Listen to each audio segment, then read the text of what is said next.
Assalamualaikum warahmatullahi wabarakatuh. Selamat pagi anak-anak, apa kabarnya hari ini? Semoga sehat dan semangat terus ya. Sebelum belajar, mari kita berdoa terlebih dahulu agar pembelajaran hari ini berjalan dengan lancar. Hari ini kita akan belajar tentang ekosistem dan makhluk hidup. Ekosistem dan makhluk hidup di sekitar kita.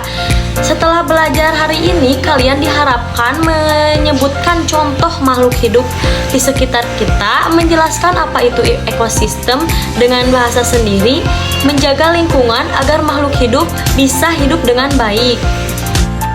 Nah anak-anak, mari kita lihat PowerPoint ini dan kalian harus menyimaknya ya tentang materi ekosistem dan makhluk hidup. Nah anak-anak, kita perlu mengenal ekosistem dan makhluk hidup di sekitar kita. Apa sih itu ekosistem dan makhluk hidup itu? Ekosistem dan makhluk hidup itu di sekitar kita ada tumbuhan, hewan, dan manusia. Mereka hidup bersama dalam sebuah ekosistem. Hari ini kita akan mengenal ekosistem dan peran setiap makhluk hidup di dalamnya. Nah, adapun tujuan pembelajaran, kalian harus mempelajari materi ini dan kalian dapat menjelaskan pengertian ekosistem dengan benar, mengidentifikasi komponen biotik dan abiotik di sekitar kita, lalu menjelaskan hubungan antar makhluk hidup dalam suatu ekosistem. Pengertian ekosistem. Ekosistem adalah hubungan timbal balik antar makhluk hidup dengan lingkungan sekitarnya di suatu tempat. Di dalam ekosistem mempunyai komponen yang paling membutuhkan agar tetap seimbang. Contohnya di ekosistem hutan, sawah, kolam, laut, dan kebun.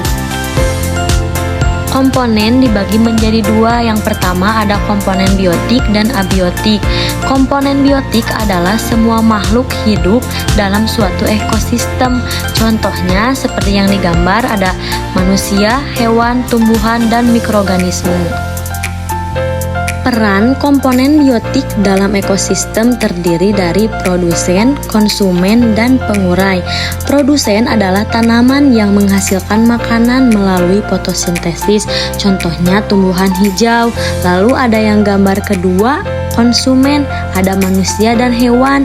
Manusia mengonsumsi tanaman dan hewan sebagai sumber makanannya. Lalu ada hewan, hewan mengonsumsi tanaman yang disebut sebagai herbivora atau hewan lain disebut karnivora. Lalu ada gambar yang ketiga sebagai pengurai, yaitu menguraikan sisa-sisa organisme menjadi nutrisi, contohnya bakteri dan jamur. Yang kedua ada komponen abiotik. Komponen abiotik adalah benda yang tidak hidup yang mendukung kehidupan makhluk hidup, contohnya seperti air, udara, tanah, matahari, suhu, dan batu mineral. Interaksi biotik dan abiotik. Makhluk hidup tidak dapat hidup tanpa adanya faktor abiotik. Contohnya seperti satu, tumbuhan butuh cahaya matahari, air, dan tanah untuk tumbuh. Lalu yang kedua ada ikan memerlukan air dan oksigen terlarut. Lalu ada yang ketiga, manusia membutuhkan udara bersih dan suhu yang sesuai. Lalu ada hubungan antar makhluk hidup. Makhluk hidup saling berhubungan melalui rantai makanan. Contohnya rantai makanan sederhana ini seperti rumput menjadi produsen, belalang menjadi konsumen 1, katak menjadi konsumen 2, ular menjadi konsumen 3, burung elang menjadi konsumen 4, dan ada jamur sebagai pengurai. Keterangannya, produsen tumbuh membuat makanan sendiri, konsumen hewan dan manusia. Pengurai adalah jamur dan bakteri yang menguraikan sisa-sisa makhluk hidup. Lalu ada contoh ekosistem sederhana seperti ekosistem kolam.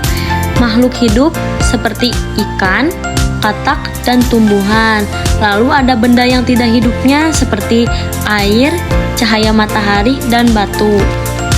Ini saling berhubungan antara komponen abiotik dan biotik karena saling membutuhkan satu sama lain antara makhluk hidup dan tak hidup. Nah, kita juga perlu menjaga keseimbangan ekosistem, mau itu di rumah, di lingkungan sekolah, di lingkungan masyarakat.